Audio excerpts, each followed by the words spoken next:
And joining us now, Ethan Harris, who wrote a book with no math. Ethan Harris, the Bank of America mayor. This is much more readable. Ben Bernanke's Fed.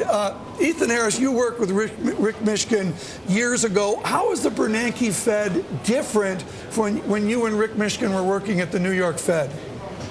Well, I think there's been a steady transition at the Fed. I mean, clearly Bernanke brought in the idea of increased transparency.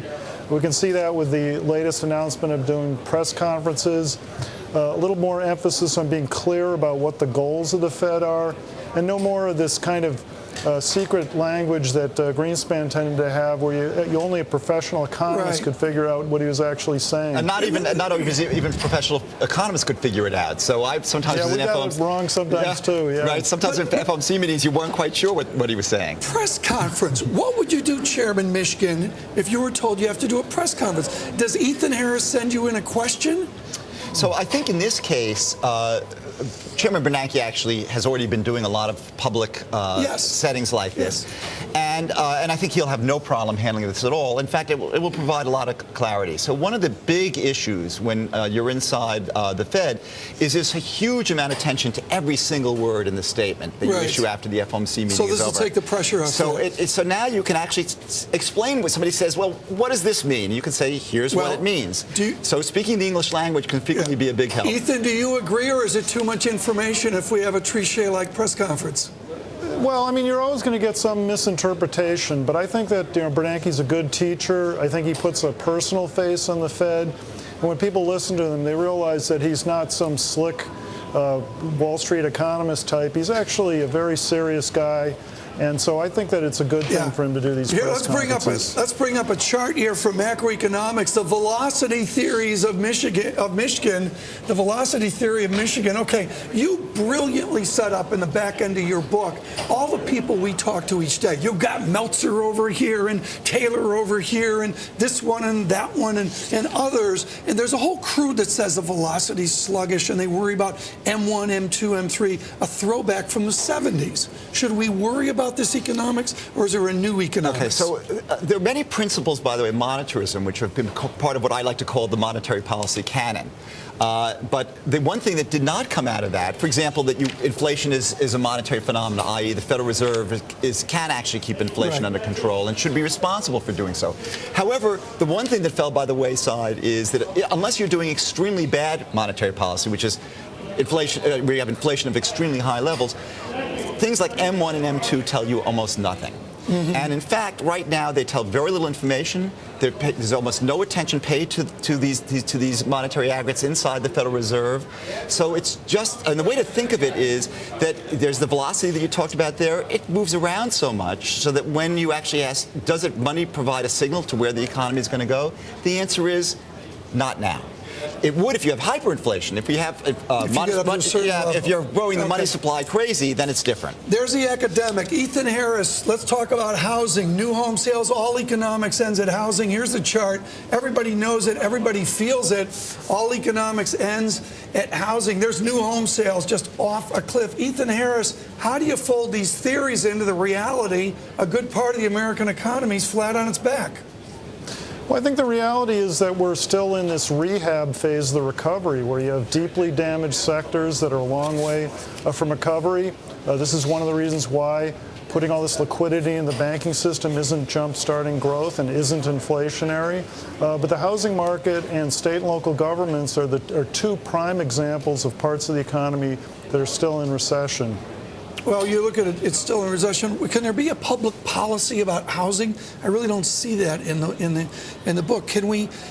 Are we just dreaming that we can have a government policy, Rick Mishkin? So actually, I discuss this much more in my Money and Banking textbook. Excuse me, shameless plug. Not only are we killing them with the new tech, come on. Not only are we killing them with another shameless plug. But the good news is I didn't plug this book. So that's worse than Mankiw. No, but in fact, the issues of housing policy in this country have been very ill-advised. So one of the interesting facts that's going to come out of this crisis is that all of the bailouts that the government has been doing, the Federal Reserve, the TARP, and so forth, when you add all of that up, the government's going to make a profit, except for one thing, Fannie and Freddie, a couple $100 billion.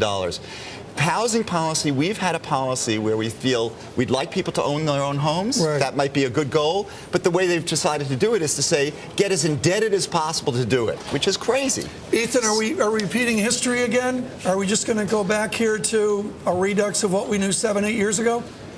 Well, I hope not. I hope that we can get a real recovery in the economy, kind of clean out all this bad housing loans, and then kind of start fresh. It'd be nice to have a better sense of where the ultimate new housing system was going, that they'd actually fixed the old system. But first things first, let's get out of the big foreclosure mess, get the economy on track. And then along the way, let's fix the long-run picture. And let's not do it what we did before and kind of just throw money at the housing sector. Let's bring up this op-ed. Simon Johnson of Sloan, MIT. Ethan Harris, I want you to comment on it. Bring it up if you would, Rex. Maestro nurtures a new too-big-to-fail crisis, of course. Speaking of Chairman Greenspan, we are still experiencing the aftermath of a major crisis, and this time isn't different at all. As Rogoff and Reinhardt know, our situation is simple and sadly classic.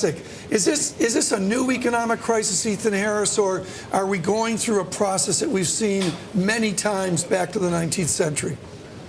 Well, I think the important thing to judge whether you're kind of going through a bubble stage again or not is, are you creating crazy behavior? Are people overextending themselves in unsustainable ways? And I don't think we're seeing that now. I think we've seen the corporate sector healing its balance sheet. I think we're working our way through bad loans at banks, and we're trying to get through the foreclosure process in the housing market. So I view this as a long-term healing process.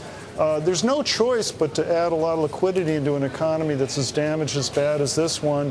We can't just kind of sit back and let the natural forces create an utter collapse. So I think we're moving in the right direction, but I think we still have a couple years of healing before you can declare victory here. And I would suggest that a couple years doesn't help the politicians, and maybe doesn't even help the politicians at the Federal Reserve. It's like saying Randy Johnson can't throw a baseball. Yeah. How could you have Peter Diamond not on the Fed? Well, welcome to Washington. So here's the issue, that Peter is not a monetary economist, no question. He is one of the great microeconomists that we've ever seen. Kevin Warsh. And well, but Peter actually has incredible expertise on issues that are central to a central bank, i.e., how do we think about doing regulation of banking institutions and large financial institutions? So this is somebody who would add incredible value to the Federal Reserve. And to say that he's not qualified, which is what the Republicans have said, well, in fact, Shelby said he was not qualified and then he won the Nobel Prize. There's a little irony in that. Ethan, help me here. You wrote Ben Bernanke's Fed. Do we have a diminished institution when we have empty seats around that table at the Eccles building? I think to some degree we do. I think Rick can testify that when you have a shorthanded governorship, you're kind of putting a lot of strain on the resources of the institution. I don't think it has a fundamental negative impact, but it's not the right thing to do. I mean, he should be appointed. He clearly meets the criteria. Everyone doesn't have to be a macroeconomist. There are plenty of macroeconomists on the FOMC, so this is really a bit of a travesty here. 580-some pages. Here's a quote, folks, from Rick Mishkin. Ethan, I want you to talk about this. Monetary policy credibility has been the benefit of producing better outcomes on both inflation and output in the short run when faced with negative supply shocks. Do we have a supply shock, Ethan Harris, with this oil price? And is our credibility helping us now? I think we definitely have a supply shock going on. It's not just energy prices going up due to events in the Middle East, but you also have some food price pressure. You have supply chain issues from Japan, which are a form of supply shock. So it is important that people believe that ultimately the central bank will bring inflation back under control and are willing to look past the high headline inflation numbers. Certainly the last decade, if you look at wage behavior, that's exactly what's happened. People have not pushed through big wage increases, even with these supply shock inflation pressures. So I think the Fed still has that credibility. And now time for an equation. It's logarithm march. There's no logs here. It's a Taylor rule. Thank you, John Taylor of Stanford. It's in Rick Mishkin's textbook. It's got Greek letters in it. Yes, okay, there's a lot of math in this, Rick Mishkin, and that's something Ethan Harris memorized when he was 17 years old. We got these formulas. We got these rules. We want rules. We want discretion. Help us out here. You know, do we want a central bank with rules, or do we want a central bank that can have the judgment Chairman Greenspan spoke about? So actually, it's interesting on this. Ben Bernanke and I, with two other co-authors, wrote a book on inflation targeting, published in 1999. Excuse me, another shameless plug. And, that's appalling. That's his third book plug this show. Very good. Okay. So in any case, one of the things that we talked about in a paper that we wrote, the precursor to the book, was a concept called constrained discretion. That what you want to do in a central bank, if you have a hard and fast rule, the world changes. It's always going to be that you actually should find that the rule is not going to work. On the other hand, you just can't go off and say, I'm not going to be thinking about the long run in terms of my policies, which is what a rule is trying to get you to do.